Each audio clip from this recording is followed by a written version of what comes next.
Hello and welcome to Reef Talk. I'm Scott Anderson with Mile High Reefers. I'm here with Steve Rotter of Rotter Tube Reef, and we have our special guest, Michael Ahrens from Ahrens Aquarium. How's it going, guys? Michael, it's great having you on the show. So you have a great channel, an awesome tank, and you're going to talk to us today about something you feel very passionate about. You're big on the dry rock thing. So can you kind of talk to us a little bit about why you think dry rock is the way to go in the aquarium hobby? Well, when it comes to dry rock, it's something that I'm pushing very hard at the moment. It's because the way the hobby is nowadays is we're moving on. There's new things out for us to be able to progress. And a lot of people are still, very much in the old school. I call it the old school and the new school. You've still got the old school with the live rock, live sand situation, having to sit on a tank for 6, 7, 8, 9, 10 weeks while it cycles, etc., etc. Whereas now you've got loads of different advancements on, bacteria in a bottle, etc., etc. So live rock is no longer required in my eyes, because with live rock, yes, you do get the odd few bonuses when you get live rock. So you'll get like a coral coming in or some nice bit of cleanup crew, etc., etc. But at the same time, there's also far too many unknowns for my liking. You can bring in Aptasia, you can bring in, flatworm, as well as all of the other parasites that you can bring in, like white spot, velvet, etc. So for me, nowadays, live rock is no longer essential or no longer needed. Back in the day when it was the Berlin method times and you had to have loads and loads and loads of rock and all of that, then yes. But now, we've advanced so far that, we can get things like biohome media, Cyperax, ATM colony, all of these different things to be able to start up a tank in days, and also to be able to have like minimal rockscapes nowadays. You don't have to have tons and tons and tons of rock. You can literally just throw all your like biological media stuff, like your biohome and your Cyperax in your sump, and have just a couple of rocks if you wanted. Just keep it, really minimal. So like I said, when it comes to the whole live rock situation, it's like, for me, there's far too many knowns in it, and you just see so many people. Like I'm very active on Facebook, and every time I get messages on Facebook and you see people like, I've just started up my tank, I'm cycling, I've got hair algae, I've got this, I've got that, and they've not even got the first fish yet. And it's like they're already fighting an uphill battle. You know what I mean? Yeah. So for me, starting off at the most sterile way as possible, dry rock, dry sand, dry everything, everything as clean as it possibly can be, will give you the best start in your hobby. Now, I think when we're talking about live rock versus dry rock, it's important to point out that we're talking about the starting medium. It's going to be your dry rock starting with, but in the long run, your dry rock is going to become live rock. Yes. So I think that's an important distinction for people to make. It's not that we're against, or I'm not completely against live rock at all, but it's not that dry rock people are against live rock completely. It's just the starting medium. I think in the end, we're all going to have tanks full of live rock is the goal. Yeah, well, the thing is as well, when it comes to, in the future, as your rock becomes live, it's become live around your parameters, around you. You've made that rock, whatever's in that rock is stuff that you've added to the tank, not stuff that's coming in without you knowing. So Steve, what did you start with, dry rock or live rock in your system? I started with live rock, and I wanted to just say, for those starting in the hobby who don't know what the hell we're talking about, pardon my Italian, dry rock is literally dry. You just buy it off the shelf at the store. Live rock, it's live because, not because the rock walks around, although that would be kind of cool. Well, but it's got bacteria living on it, and the bacteria breaks down the ammonia and all the bad things in the tank. So that's the difference. I started out with live rock because that's what you had to have, and that's what the local reef store was just, too happy to sell me at an overpriced rate. You got to have this because if you don't, your tank will crash and all that, whatever. So you got to have bacteria in the tank. Get a lot of live rock. In other words, give us a lot of money. So I'm with Michael on this. Get the dry rock because, live rock is great. It's great. But for all the reasons he said, I agree with that. Also, the biggest thing is bringing in something bad. Like, there's a couple fish swimming in that big tank of live rock. You get some live rock home, you bring some parasites in there that'll multiply rapidly and kill your fish. We're talking about white spot or ick or, God forbid, marine velvet. It'll kill everybody in there within hours. Marine velvet will. So, for that reason, I get the dry rock. Now, but I started with the live. Yeah. And one good reason why I'm glad I started with the live a while ago is I bought one decent-sized live rock that had coralline algae all over it, and that's the purple rock. The coralline algae is very good. It's a sign that your tank is matured. Mike's got some back there, I think. So I know I've got this.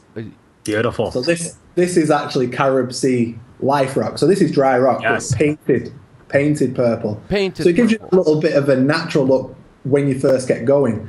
But something like that, it's dry. There's no parasites in it. Right, it's clean. There's nothing living on it. It's clean. There's nothing living on it. So, like I said, when you start your system up, when this eventually becomes live, it'll be live around you. Right. You won't have added any nasties, so there won't be any nasties in it. It'll just be, positive stuff that's in here. Well, that's the plan anyway. Yeah, and dry rock is also cheaper. It's safer. Again, nothing against live rock, but it's safer because you're not bringing in any critters from the ocean, any critters or parasites from the store. It's just you get it off the shelf, and it's cheaper. Again, like I said, I literally will just get the rock. I'll rinse it off in purified water, and I'll just stick it right in the tank. I don't do the whole letting it propagate and sit around for weeks. I just don't do that. So, as Michael said, you can get bacteria in a bottle. If you're lucky enough to have a friend with an aquarium, you can just take a few scoops of their sand, put it in yours, providing it's parasite-free, of course. Get a live rock. Also, the big thing, get a large sponge and let it just sit in their sump for a few weeks to a month. Let that bacteria grow on that sponge. You put it in your tank. It's going to be a great starting point to let that bacteria grow and fester in your aquarium. So, kind of a for long me as well, though, answer, but I like the dry rock. Yeah. So I think for me as well, though, on that situation, just where you were saying about getting another person's tank to seed yours, that's something else that I wouldn't do. Because again, you don't know what's in their system. Right. It's like the old school method of people taking water from somebody else's tank, and it's like you've just taken water from somebody else's system, and beneficial bacteria, next to none of it lives in the water anyway. It's all on surfaces. So you're basically taking water from somebody else's system, putting it in yours, and all you're doing is bringing their phosphates and nitrates with you. So again, you're starting off on a bad foot. When it comes to seeding things in other people's systems, again, they could have, I don't know what your stance is in this, but as far as I'm concerned, every single reef tank, any tank that's got corals has got white spot. It's just at a low level where, if your fish are happy and healthy, you don't see it. But as soon as those fish become stressed, ill, then all of a sudden, bang, you've got a white spot outbreak. And if you've seeded something in their system, then you're potentially bringing white spot, God forbid, like you said, velvet to your system. And again, you're starting off on, a sort of like, in my eyes, a negative footing. There's all sorts of different ways now to, like I said, to get going without seeding from other systems and things like that. Now, I agree exactly with what Michael said, so I'm going to step back one and say, like I said, if someone's tank is disease-free and whatnot, that's when I would do it. But stepping back, as a last resort, I would do that if you wanted to try and cycle it faster. But only, of course, if there's no fish in the tank, and there shouldn't be any fish in the tank if you're trying to cycle it. So I would leave it empty for 6 weeks, which is enough time to kill anything off that may be in there, because most of those parasites feed off those fish. So, but yeah, I do that, and I forgot to interject. When I set up my JBJ 45 aquarium, because I know what my 125 is, that's how I seeded from that. So as a last resort, I suppose use in a that friend, situation, follow if it's your own, what Mike said, and just let it mature on its own. Start ground zero clean. Let that bacteria grow naturally from what you put in it. That's the best way to go. And then, of course, go slow. A lot of people don't. I'm guilty of it too, and I'm guilty. have to Everybody who watches my channel knows I am well guilty for doing everything far too fast. Well, not too fast, but very It's fast. exciting to get the stuff. So I think there's a couple important points to make here. The dry rock is much cheaper. The carob sea that you just showed is really nice. They make a non-colored version that's even cheaper than that stuff. I got an 80-pound or a 40-pound box of it for $80, which compared to live rock is just ridiculously cheap. I think live rock, usually minimum you're looking at is like $8 a pound in the US, when that stuff was $2 a pound. So as a cost, it's like unbeatable for dry rock. And then if you think about it, when you're buying live rock, you're buying it by the weight, aren't you? Yeah. So you're paying for water. Well, and then I wanted to also make the distinction that there's two different types of live rock out there. You have the stuff that is put in a box and wrapped in newspaper and shipped halfway across the world on a boat, and then is maybe, if you're lucky, air-shipped to you. But most of that stuff is live rock in the fact that the bacteria and maybe some of your coralline is on there, but you've got massive death in that rock. Right. The really good live rock is the stuff that is air-shipped directly from the place that it was gathered from to the reef's wholesaler and then air-shipped to the customer. That is the really good live rock. And I think somebody could maybe make a case for, if you really wanted to establish a system that was as true to nature as possible, that you could maybe say something like that. But I haven't bought live rock in years. The last stuff I got from a friend who was shutting down a tank. The stuff I got before that was about 10 years ago. So I guess I'm pretty much in the dry rock camp. It's just cheaper, and there's no pests that I'm bringing in. And it sounds like the three of you, or the two of you, are on the same boat. Do you guys have a favorite type of dry rock you like to use? I like Well, Pecani. to be honest, I'm on my new system. I'm about to use, well, there's one or two rocks that I'm going to use, but they're basically the same thing. Marco rock or pure rock. These something new to me. When it comes to rock, for me, rock's rock. I don't know the names and all that. It's rock's rock for me. Right. But one thing that, going on to the live rock situation as well, is, when, people go to the local fish store, or they go to somebody's home to buy rock. One thing as well with it is, when people say, oh, it's very mature and all of that, is we're getting rock most of the time. We're getting this rock as a surface area. We need it for bacteria. Yep.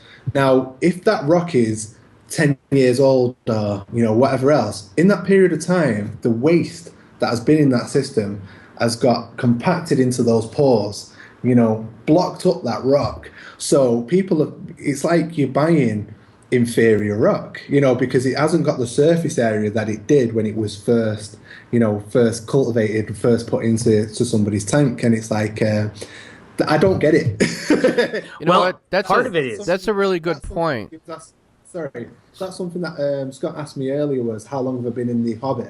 And I've only been an actual reef keeper for 1.5 years, and I've only been in the hobby for 2 years. So I think for me, because I'm so new, I've never been over that side. I've never had to have live rock. I've never had to think. So for me, looking from the outside in, so to speak, it's very alien to me.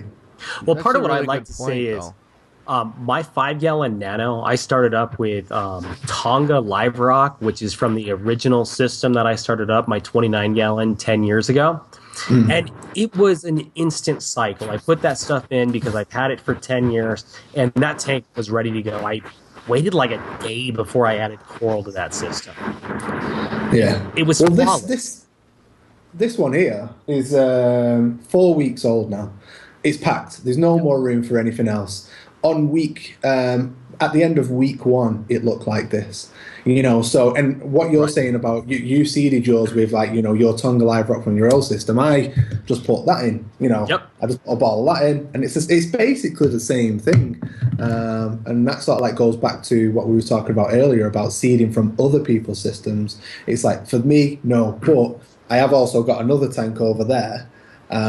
So, we can bounce to 2 and, seed the 2. But with my new system, my new 420-gallon system, nothing from these 2 will go in that system. That system will start up completely sterile. Nothing from these 2 will go in because obviously that's going to cost me a lot of money. Right. So I don't want that worry of, putting things in that, that I don't think. So, even though these 2 are running great, there's still potentially stuff in here that, well, actually probably not this one because this was all completely dry and sterile. So, but I like that one, so I don't want to shut it down. So on my 24-gallon, I'm pretty much going old school. I seeded it with bacteria from the 5-gallon, where most of that stuff's in the 5-gallon's gonna end up. So talk me through how the bacteria in the bottle worked and how you were able to get that much coral in that tank in a week. Well, basically, it goes down the same lines and the same situation of what you've just done with your Tonga branch. What Steve was talking about, seeding a sponge in somebody else's system or anything.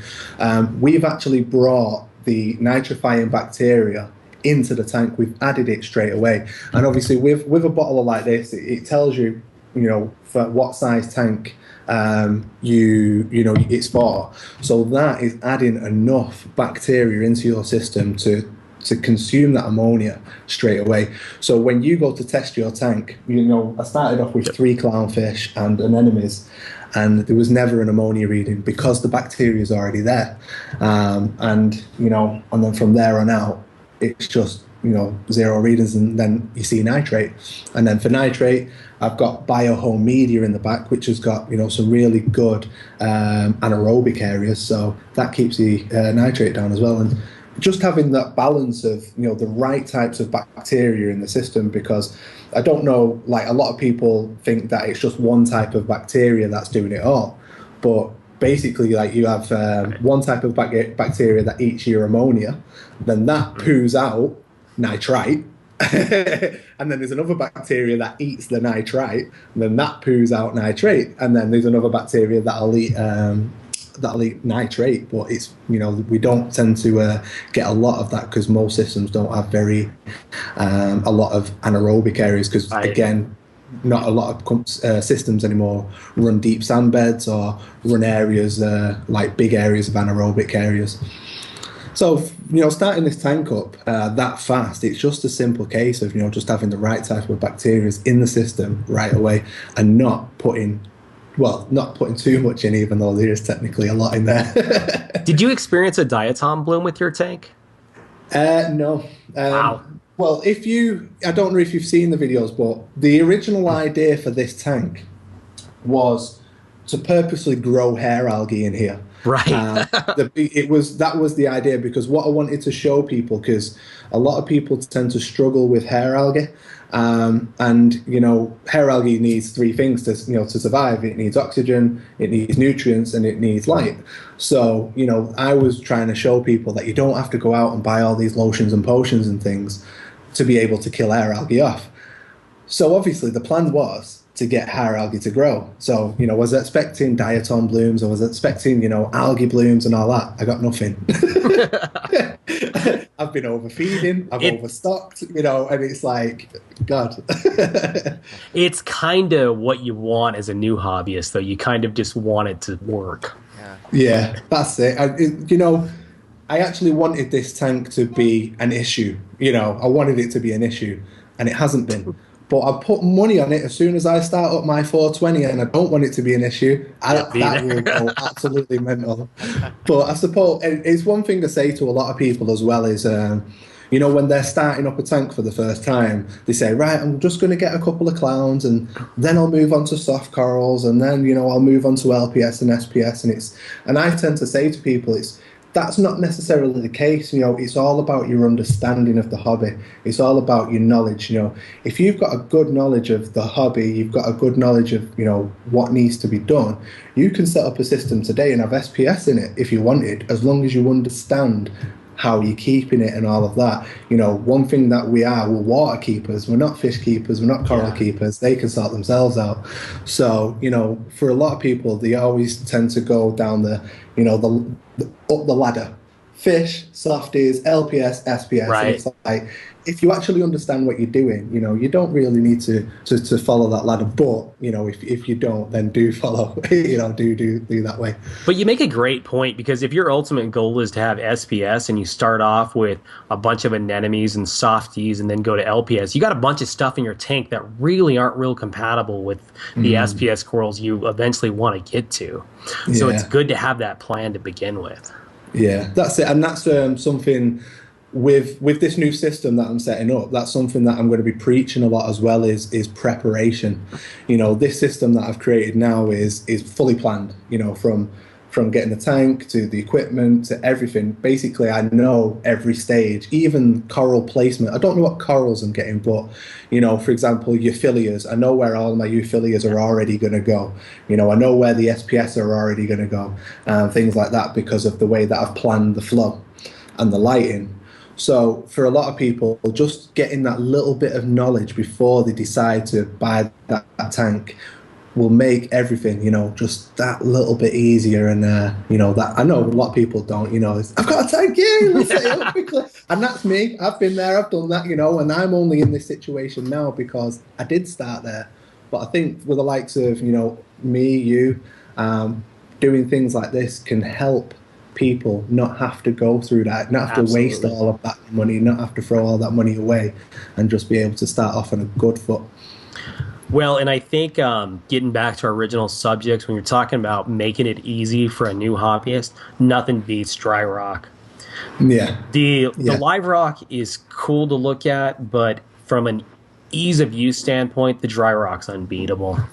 Yeah, well, that's it as well, because like you said, when you use live rock, and a lot of people, when they're, say for example, if they're cycling using live rock, the tank's empty, but it's a very new thing for them, and they're excited, you know, they've got this new reef tank, they're excited, they want to see it, you know, everything else, so they have the lights on, and there's nothing in there, so they don't need the lights, and that's where the hair algae comes in. And, you know, so like when you're saying about ease of use, they've got hair algae because they've got the lights on, so it's growing. And, you know, if that was dry, you wouldn't have that issue as much, but you would get it if, you know, obviously, because obviously the nutrients are going to be there, because you're going to be feeding them with dosing ammonia or whatever else you're doing to get that tank seeded.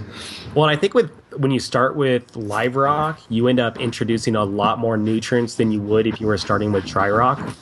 Yeah, well, it's like, I forgot who said it now, but when you get the live rock in, and yeah, it was you that said it, Scott, when you've had it shipped in, and there's so much death in that rock, you know, you've got like dead bristleworms in there, you've got dead all sorts in there. As soon as you put that in that tank, that is going to be what is the stimulus for the growth of your bacteria, because all of the ammonia that these dead bodies are creating is what is going to stimulate, you know, your bacteria to grow.